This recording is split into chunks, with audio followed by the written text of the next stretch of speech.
You're listening to Out Cincinnati right here on 91.7 WVXU HD2 1660 AM, and you can check us out anytime at OutCincinnati.com. Melissa, you were telling me it's a very special day. That's today. right. It's my son's birthday today, so happy birthday, Zach. Congratulations. And how old is Zach today? He made it to 19. Wow. 19.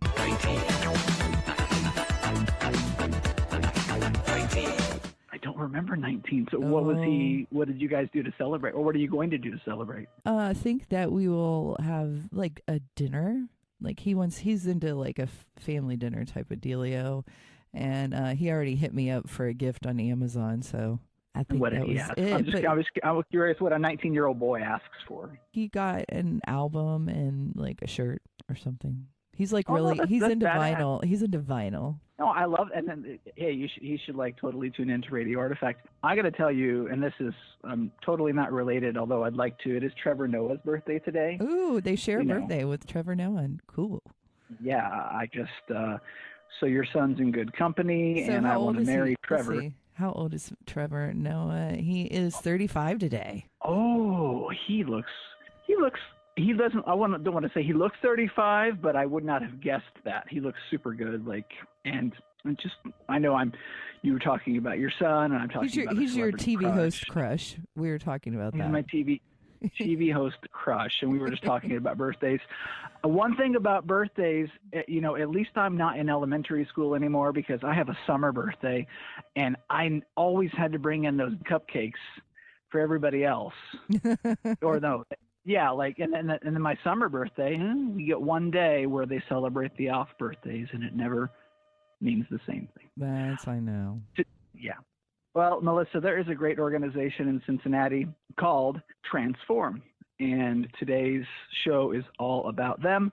They do clothing for transgender teenagers, kind of somebody trying to find their own look, their own style, and it's completely free. And they work with clothing donations.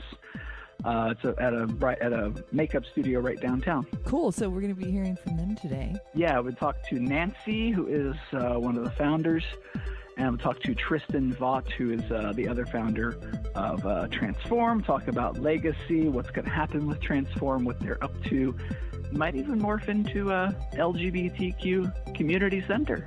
Well, we talk about that a lot on the show, like, do you need an actual center in 2020, or is everyone connected via Facebook groups? And, well, I think we'll find out that Transform came around organically in that way, and it's really cool. So, yeah, that's coming up on Out Cincinnati.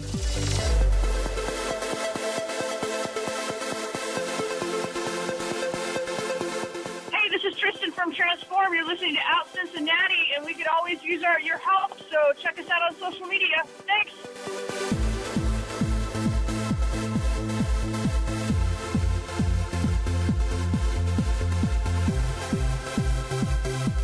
You're listening to Out Cincinnati at 91.7 WVXU HD2 1660 AM and anytime at OutCincinnati.com. Tristan Vaught is co-founder of Transform Cincy, director of education and training at Living with Change, and founding director of the LGBTQ Plus Center at IUPUI, and an activist, teacher, and a bourbon snob. I need to ask you about that. Thanks for being on Out Cincinnati. Thank you. I'm glad to be here. So we'll get to the bourbon later, I promise. What's going on with Transform? Like, I've seen it all over the news. What is Transform, and what are you all up to? So we're basically a boutique as far as curated outfits that teen stylists put together for youth. We're not a clothing swap. We're not a closet. We're appointment only, and the actual clients that we see are able to do a profile before we ever meet them, and then they get a personalized kind of shopping experience with clothes already set out for them. So it's really fascinating to see that they get their own private space and the ability to try on clothes possibly that they've never been able to have the opportunity to do before. So the client base is who then for Transform? And who are your clients normally? So typically we see transgender teenagers. I think we are up to about 30 we've seen so far, and we have a waiting list of close to 25, 26 that we're trying to get back in, but it's trans youth. I think the youngest we've seen so far are 2-year-olds, and then most of our clients are between 14, 15, and 16 years old. So it's a totally free of charge boutique for trans teens to kind of get styled. Completely free of charge. We ask that they donate their old clothing, but it's not necessary. They have the ability to come back at any time. So say 6 months later, they're like, this style is not working for me, or I thought this was the type of style that I wanted, but it's not. We also know that teens grow really quickly sometimes, so we're like, if you need to come back in 6 months, fill out a new profile and let us know what you need. They can come back in for free again and get all new clothing. And we also have things like binders, wigs, accessories, so it's not just threads as far as clothing, but other things that they would possibly need during their transition time. So you see trans teenagers. It sounds like you're providing an incredible service. I want to know for folks who kind of are out of the know, may not know somebody who's trans. What are the challenges to outfitting yourself, say at Dillard's or you name the department store? So even for someone like myself, I'm 42 years old, I still get nervous even though I know exactly my sizes, exactly the brand I need to go get, because it's kind of hard with your different body shapes. Everyone's like that also. Different body shapes fit different things. But for someone who's trans, there's an extra added anxiety and safety issue. If you're not sure, do I go into this dressing room? Are people going to be upset with me? I'm anxious and nervous. For me, I shop in the men's area, and then I have to go and kind of sneak clothes into the women's changing room, and it's an interesting space even for myself, so I know that for youth, they're going through the same thing. You don't have the opportunity to see yourself in other individuals around you, especially if you're non-binary. We've had some kids who are non-binary come in, and where do they go? How do they find clothing? How do they feel safe going from here to here, and which dressing room do you go in? And something I deal with because I'm also non-binary, 42 years old, so I can't imagine at this point a 13, 14-year-old going through this. Can you take me through the different identifiers like non-binary, just the most common ones for folks who are, what does non-binary mean to start with? Sure. Non-binary is actually somewhere in the middle. A lot of times when we think about transgender individuals, we think someone transitioning from one gender to another gender, or from one gender to, from woman to man. Non-binary is that piece in between. So actually I identify as genderqueer, which is a term that some people use in that non-binary area. Some other people use agender, bigender. I've heard individuals use polygender, gender fluid, gender creative, gender expansive. So there's space for language where you feel like you're in the middle of that spectrum of gender. Because typically we look at gender on a binary. We say there's man or there's woman. And we don't leave a lot of space for that in between. I always make a joke when I'm doing education facilitations that I promise you I'm not a unicorn. I do exist. I'm standing in front of you. Right? And I identify as non-binary. I use they, them pronouns. And I don't feel like I'm a man or a woman. This is different than my assigned sex, right? I was assigned female. I have, certain body parts that I deal with, but I'm non-binary as far as my gender identity. So what is the gender is way different from someone saying I'm bisexual, gay, lesbian. It's different than attraction, right? Oh, yeah. These are all different lines of our identity. I often say gender identity is who I go to bed as, sexuality is who I go to bed with. Love it. That's like two very, yeah. All you need to know right there. Yeah. How do you, no, really, no interview over. No, I'm kidding. How do you broach the topic? Do you just say, hi, I'm Chris, my pronouns are this, what are your pronouns? Is it as simple as that? It really is as simple as that. I'm often like, hey, I'm Tristan, my pronouns are they, them, their, what's your name, what are your pronouns? And once you start doing it often enough, it gets a lot easier. I always say use yourself as an example first, because we don't think about pronouns often. And when I used to work in higher education, I'd ask, professors with 3 terminal degrees what their pronouns were without, using mine first. And you'd see the deer in headlights look like, oh, my gosh, 5th grade English, break down a sentence. What's a noun? What's a verb? Pronouns. And you can see people trying to get there. So just introduce yourself with your name, your pronouns. And pronouns are kind of like names. We could come up with a list of several names that we know, but we're not going to be able to come up with an exhaustive list. Pronouns are very similar. They don't have to be attached to people for any certain reason. It's just like a first name. I could be Chris, Christopher, many variations. Can people have more than one pronoun they go with? Say somebody could use they, them, and sometimes she and her, or is it kind of just how you want to identify yourself? Yep, I often see a lot of people who will say, my pronouns are they, them, or she, her. My pronouns are they, them, or he, him. It really does. And it also could be dependent on where you're at and how comfortable you feel with individuals, as far as what pronouns you're going to use at that time. I've seen it kind of shift a little bit. But yeah, I see often people who have a couple of I have some people who are like, I use she, her, her, they, them, theirs. I'm okay with any pronouns. So yeah. Do you mind telling me the story? And we're talking to Tristan from Transform Cincy. You co-founded this with Nancy Dawson, and I want to know how you and Nancy met. I know it's really how you connected. It's a cute story.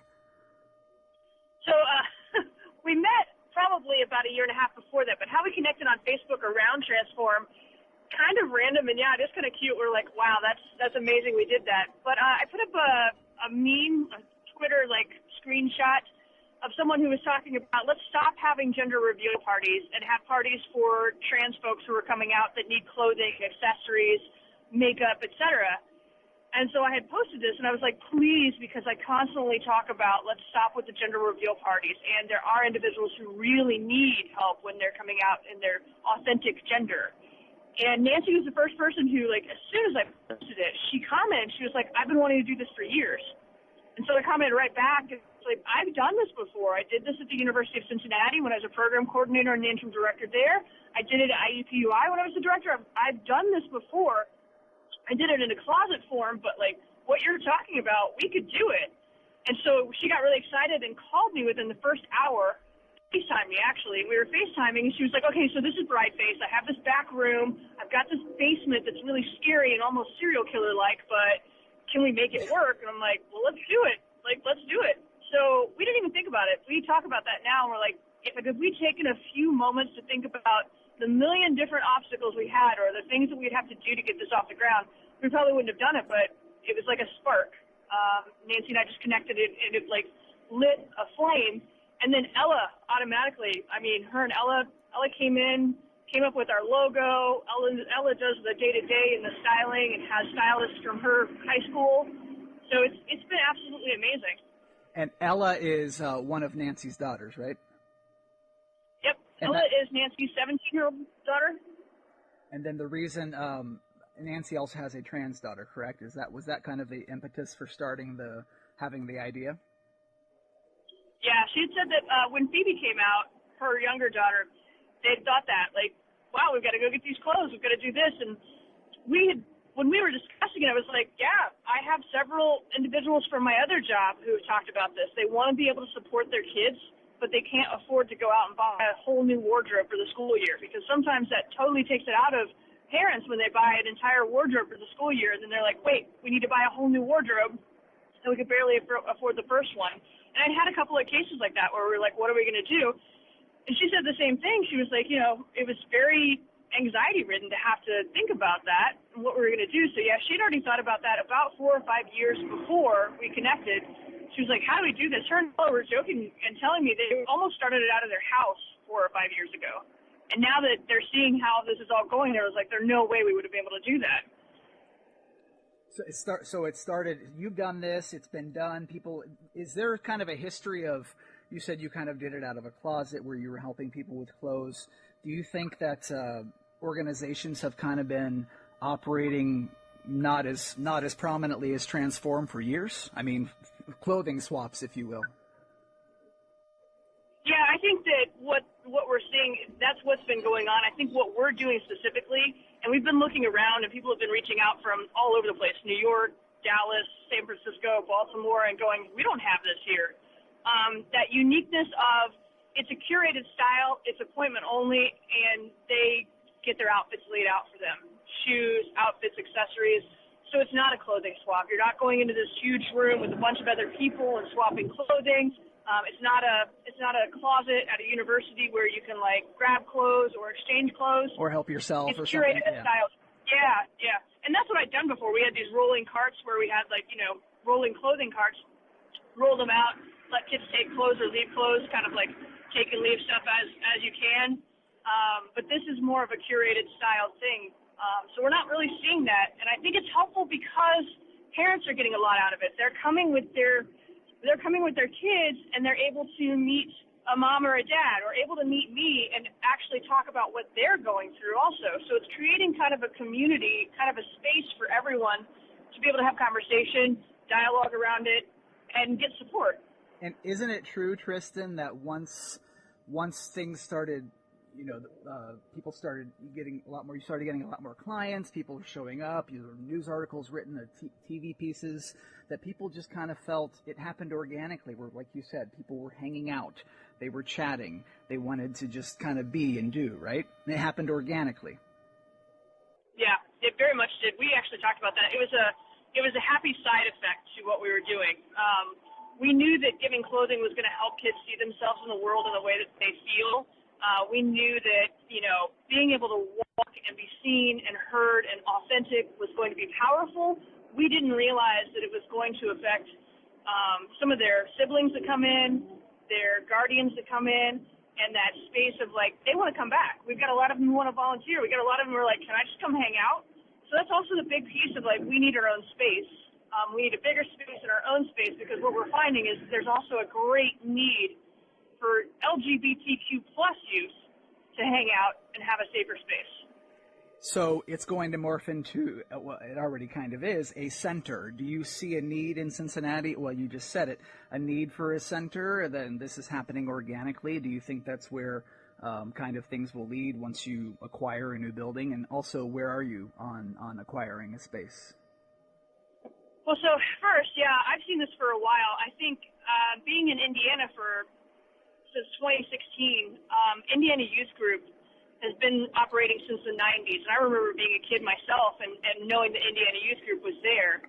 So if something like somewhere like Indianapolis could have an Indiana Youth Group, and you have Kaleidoscope up in Columbus, and you have Louisville who has a youth group, why doesn't Cincinnati have a youth group for LGBTQ plus kids, right?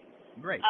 And obviously you're looking at this going, we're just offering clothing appointment only, and we're noticing that a lot of these kids are showing up even outside of the times because they don't have a safer space.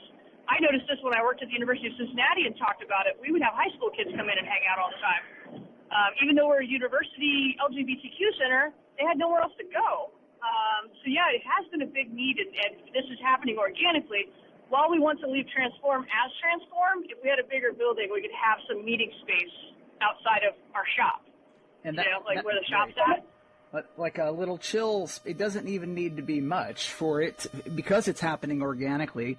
Tables and chairs and a coffee pot, create conversation and do the trick. I imagine a lot of the clients you see at Transform have the support already of their parents, right? Some. I would say 3/4 of our clients we see. Some are coming up with their friends, catching the bus, getting a ride with a friend from somewhere, coming in with a supportive, extended family member.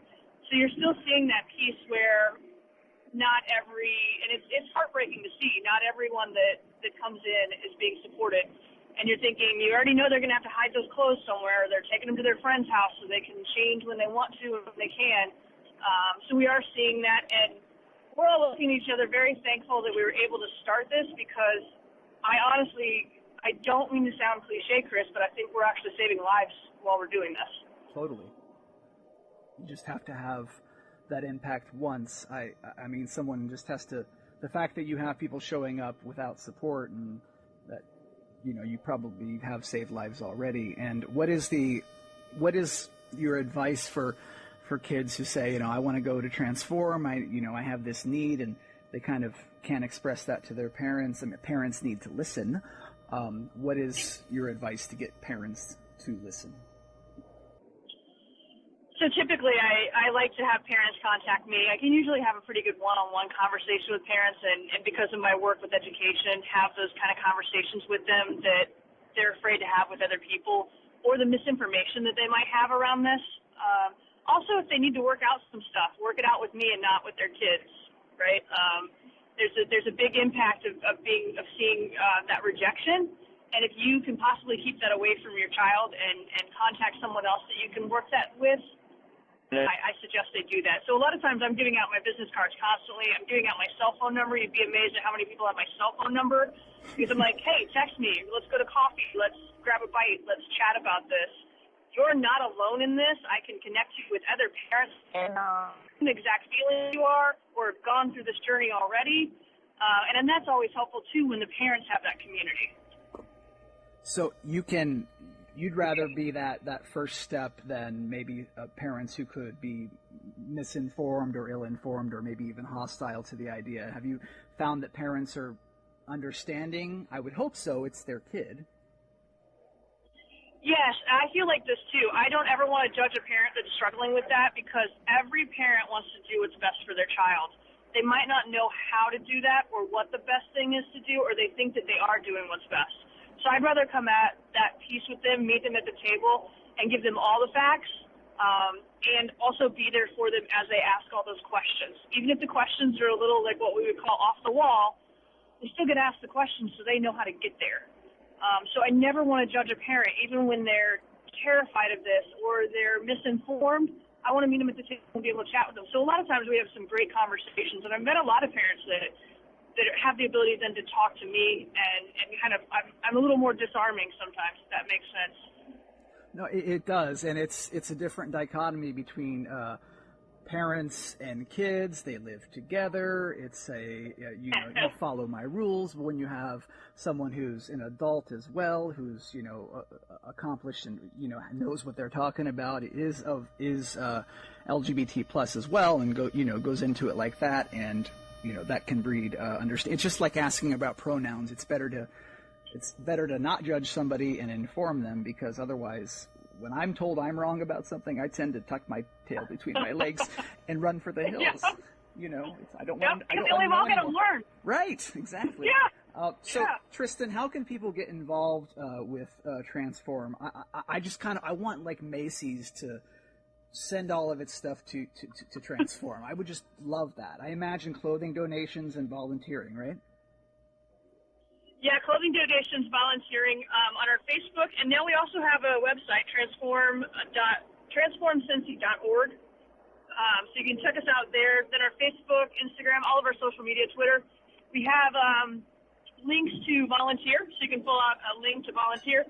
We also have a link for our fundraiser, because while we're great getting closed, we're about ready to move to our temporary space, and really, if you can spare a few dollars, our big thing is still fundraising for that building. We're not quite there yet. We're not quite to being able to have our own space and have a building. That would be great if we found a rich benefactor who wants to give us a building. I mean, there are so. I was telling Nancy, there are so many abandoned buildings in the Queen City. Yeah. I cannot believe it. But volunteering, people can hit you up on Facebook, Twitter, and you all are very easy to get in touch with. So get involved with Transform. It's super important. So the next thing is to move into that space. And what you need is another tweet from Seth Meyers, I think. Something like that, right? Another Seth Meyers or pretty cool. Lin-Manuel Miranda. Right? Yeah. I mean, did you expect any of that? I mean, that has to be. I love Seth Meyers, so I'm kind of like fangirling out. But. We didn't really expect it, and then we didn't expect the further. Like, once you get retweeted by one person, it's like other people start seeing you, and we just had a gamer, so some kid who does gaming online, do a fundraiser for us for Valentine's Day. It was amazing, and so just kind of hearing about us has been the network has been unbelievable, and we just keep going. Wait, so and so did what? Like, and we just got a video from who? And the organic wonderfulness continues. Like, when things sprout out naturally, it's such a good feeling. And I'm sure everybody at Transform feels that too. I feel it. It's great. It's great to see this in Cincinnati. So transformcincy.org. Thank you so much, Tristan, for being on Out Cincinnati. Thank you. I really appreciate it. I also know that Ella is really looking for teen stylists. So if we have any teenagers out there who want to also get involved and get volunteer to be a stylist, we're kind of like also trying to tap college students. So that sounds super fun. So like go down the intern path and get volunteering. That sounds really cool. Hey, thanks so much. Yeah.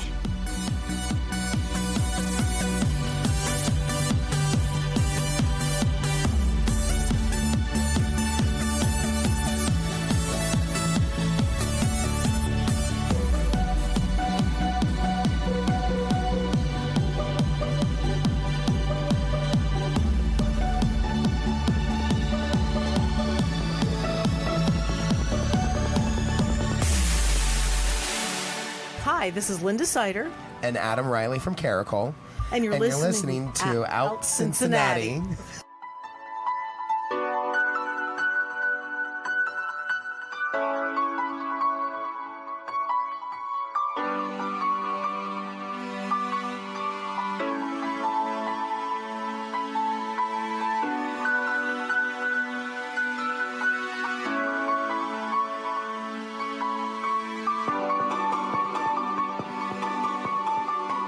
Listening to Out Cincinnati at 91.7 WVXU HD2 1660 AM and anytime on demand at OutCincinnati.com. I am talking to Nancy Dawson, the founder of Transform Cincy. How are you doing, Nancy? I'm doing great. How are you? I'm good. I'm really impressed by what I've seen about what Transform is up to. So for folks who haven't seen the news coverage, what does the organization do? Well, it has been quite a whirlwind. We started just in September, which is amazing to me. I had kind of had it in my brain for a while, though. My daughter is trans. She came out when she was 10, and she's now 15. And it had always been, the clothes had always been a little bit of a bane of our existence. Like you can't go to a store and comfortably shop when your kid is newly out. At least we didn't feel that comfortable. It was always something that I wish could be done better. And when my bridal studio vacated their back room, I decided to just do it. We had kind of an empty space, and I said to Tristan, let's start a little shop in the back of my shop. And that's sounded a little crazy. What it took was actually doing, right? And it took off like gangbusters. Yeah. Like, so it really, really did. You have your service is because what's that like to go into, say, Dillard's, and you like have an experience trying to buy clothes, and I just can't imagine. Yeah, everyone's staring at you. You're bringing in. Phoebe had a boy haircut then. It was very. We were very conspicuous. So, there wasn't any chance to play. But, we bring these kids in to Transform, and they can try on whatever they want. They've got a whole room of things that we've pulled for them. It's kind of curated for them, like when you get a Nordstrom and have a personal shopper. We try to make it very personalized because a lot of these kids don't quite know what they're looking for. They've been pretending to be something they're not for so long that they barely know what they want. But the thing that that's really important to us is that we have teen stylists working with them because I don't think any of them want me to style them. So you have people, you have workers, volunteers there who kind of know what young folks who are coming in are looking for, which in business you'd want to have. They're filling out kind of a survey first, and that way we get some idea. We get an idea of sizes because we are working in a limited space. We're storing the vast majority of our inventory in the basement, so we pull it all together for them, and hopefully we have all the right sizes. And if we don't, we're running up and down the stairs. I mean, it's amazing to me that we've served 30 kids out of our baby little space. That's kind of incredible. That's Bride Face is there. It's on Elm, right? Yes. And so that's where Transform is. Who can sign up? Who can get in touch and kind of benefit from Transform's services? How far do you have to be kind of dealing with kind of those kind of issues? Do you have to be trans? Yeah, trans non-binary kids. We haven't seen anyone younger yet than 11. We do have sizes going down to, I believe, 6 and 7, but we have not yet seen younger kids than 11. We've mainly seen teens. I would say probably our average age is 17. We have a little bit of a backlog right now. We're trying to move out really, really soon and move to a temporary space where we can have at least some racks that are out. You know, my ideal is I would like for them to be able to come in and shop a little bit for themselves as well. That would replicate the exact, I'll use Dillard's again, or the exact, department store experience. So well, it would still be appointment only. They wouldn't be, we're not going to obviously be taking walk-ins off the street. It's still going to be by appointment only.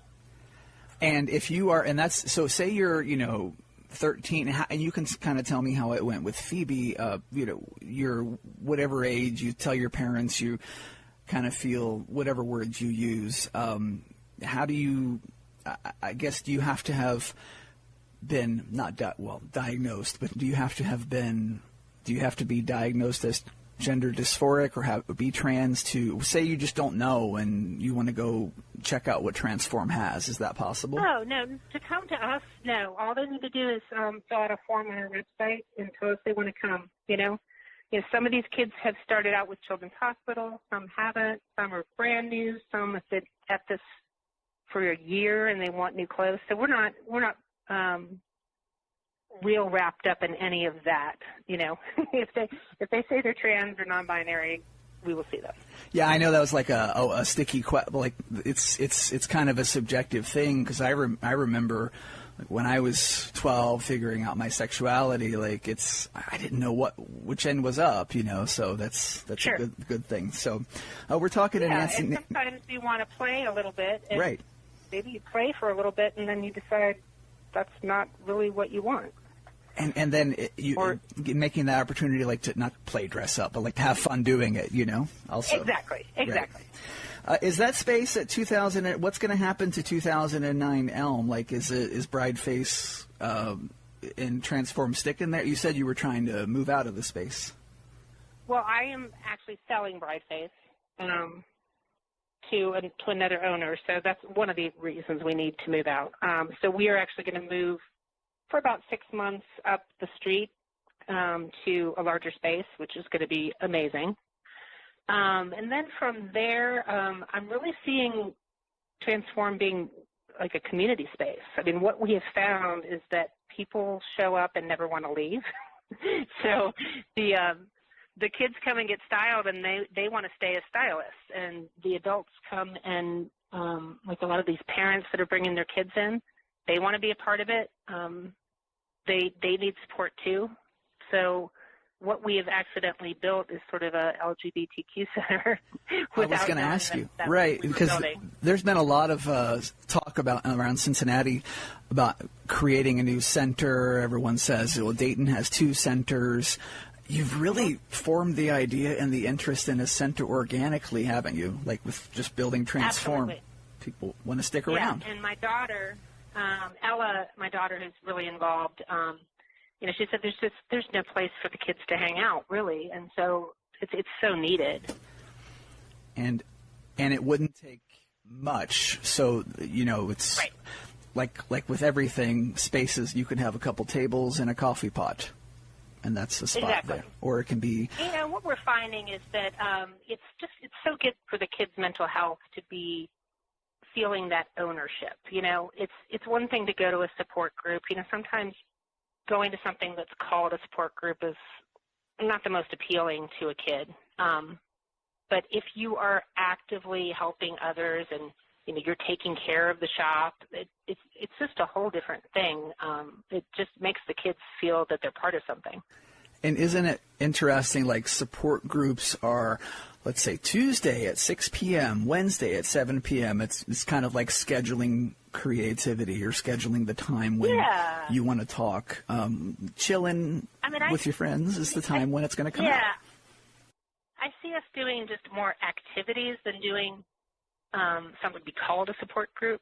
Maybe we're making things for the shop, or maybe we're like one of the things that we're learning how to do is do these knitted knockers, and they're literally like they're bra inserts, and you crochet them. So I can see us having a knitting night, and the kids hang out and knit, and maybe they have a great conversation when they're there, but these are kids that maybe we wouldn't have touched with a 10-foot pole if it was a support group, And then you could get all of those kids to contact their grandmas to start crocheting those. That would be you could have buckets of them coming in, because if you get the grandmas on it, that's perfect.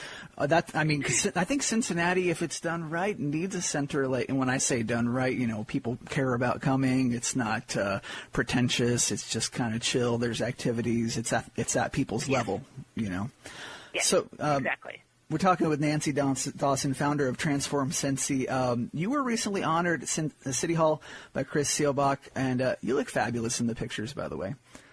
Thank you. On Facebook, yeah. A two-part question, and folks came to City Hall and said some words, and Chris Seelbach did a thing, and that was really good. What would you tell a 19-year-old Nancy Dawson?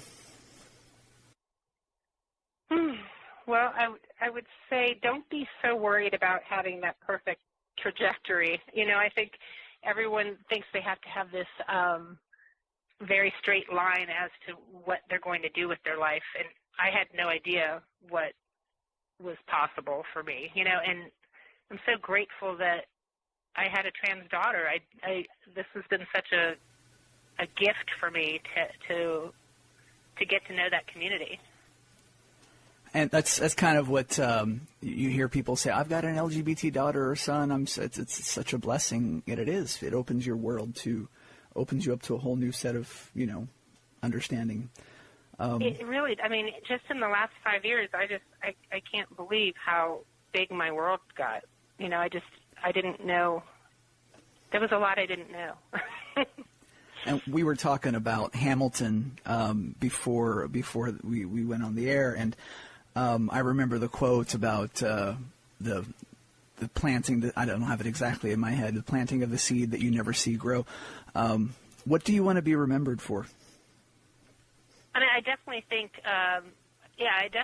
Transform is my legacy. I want to be remembered for Brideface too. Obviously, I think it all goes hand in hand. Anything where you're making someone feel better about themselves, as far as Brideface goes, it's not just about the makeup. I think it goes to confidence and fake it till you make it.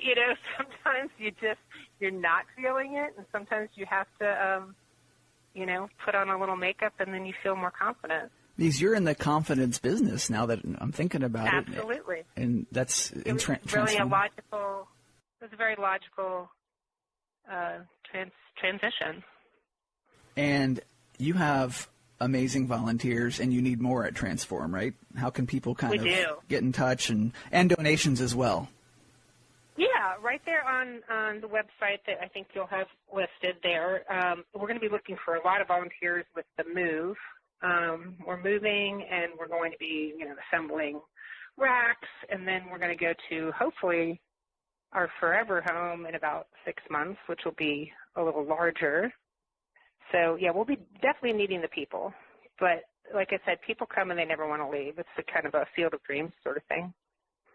And and I just think about that again, to do something like that and to have it happen organically. It's kind of magical to see that kind of occur. It really is.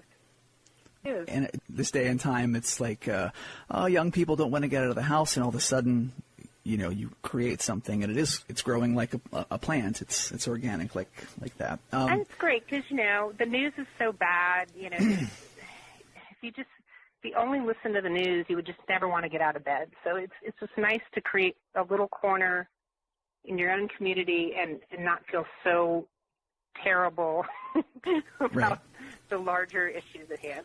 I asked you ahead of the interview about legacy, and I wanted to kind of. I know that if I could ask you about your diagnosis, if you had anything to tell people about cancer, obviously get checked and this kind of thing. What's your advice surrounding that?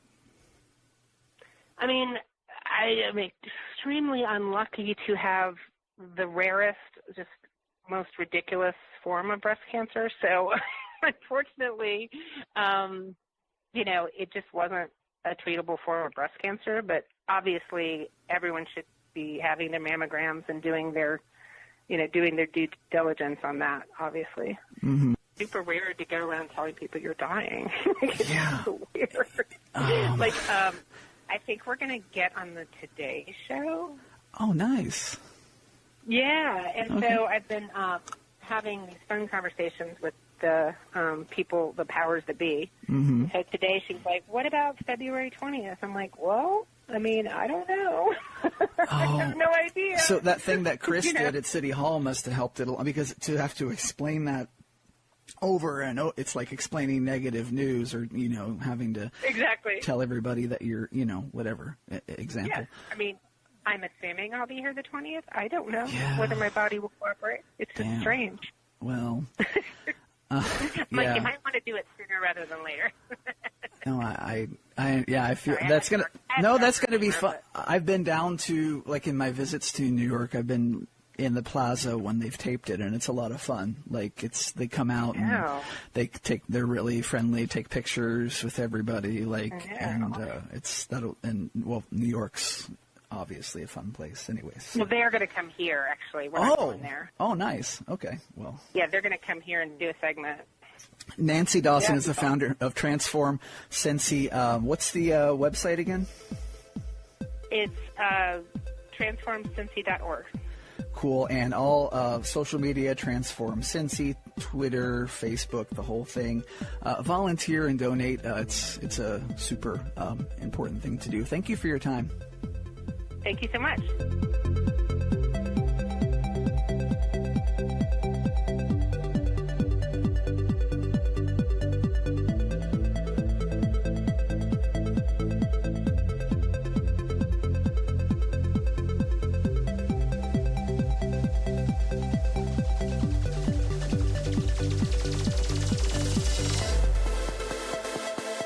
What a great organization Transform is. It's amazing all that they're doing for the trans community and the outreach they're doing, and just really helping people transform their life, just like they say it. And they do need donations and a building. As you heard in the two interviews with Nancy and Tristan, they're looking to move and always could use plenty of threads in multiple sizes. And I keep thinking about those damn cupcakes that we always had to bring on the day in the middle of February when we celebrated the summer birthdays at school. I know we were talking about that in the beginning. Speaking of birthdays, it is really like a time of transformation. That's like a time where, like, did you have like a big birthday where you like suddenly felt differently, or, was part of your growing up process? 12 years old when I started to notice the other guys in the locker room. But I was 12, and we were all 12, so it was fine. No, that was another type of transformation.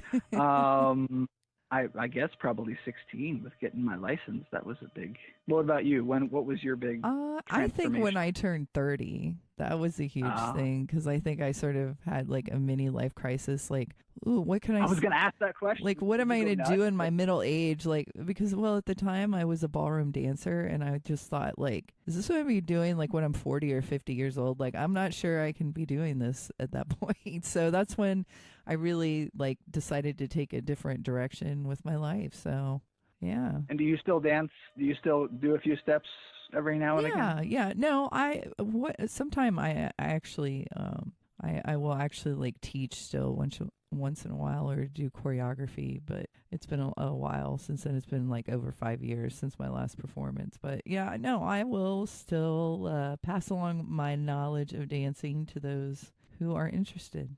I do remember, though, when I was it was weird. 30, I wasn't like having a crisis or anything, or doing any kind of dancing, because that would just be funny. 33, I was upset for some reason. I don't know why. Till 3 years later.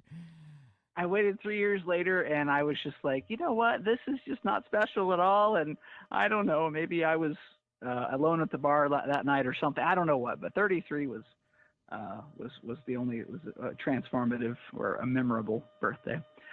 So, yeah. Well, maybe our audience, well, it'd be great to hear from our listeners if they have a transformative birthday that they might have had, and they could share with us on Facebook, Twitter, or Instagram. Or you can email Chris or I at outcincinnati@gmail.com, because we'd love to hear from our listeners. Yeah, and like birthday plans, what you got cooking for summer, what do you do when you have a birthday in the middle of winter?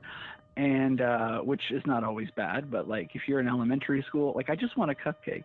But yeah, so when I hear from you, outcincinnati.com, and a new section of the website. Every link we talk about during an interview is going to start appearing in the links section of outcincinnati.com. You can check it out already. It's kind of a huge list of links, but it's very informative. Oh, that's cool. And also, don't forget, if you miss our broadcast, you can also catch the podcast version of Out Cincinnati on Apple Podcast or YouTube. And subscribe on both places. If you're there, you might as well click subscribe. Yes. You're listening to Out Cincinnati at 91.7 WVXU HD2, 1660 AM. And you can check us out anytime on demand at outcincinnati.com.